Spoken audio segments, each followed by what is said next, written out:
مساء الخير. من أطيب الوصفات ممكن تجربوها طاجن الدجاج المغربي.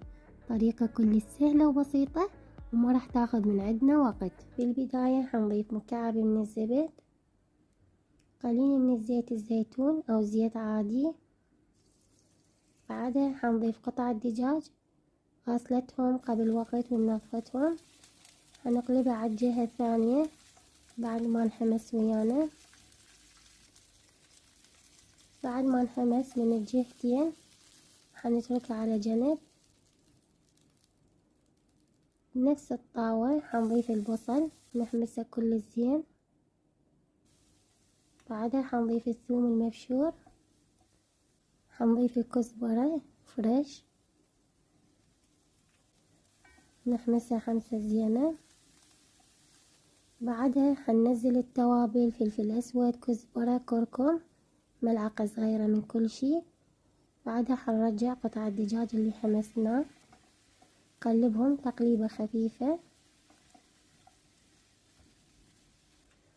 بعدها حنضيف منقوع مي الزعفران، حنصفيه من الزعفران نضيف فقط المي. بعدها حنغطي عليه ونتركه تقريبا نص ساعة على نار متوسطة.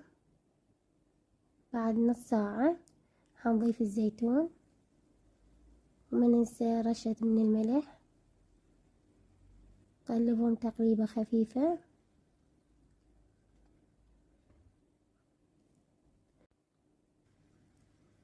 وبهذا الشكل جهز ويانا.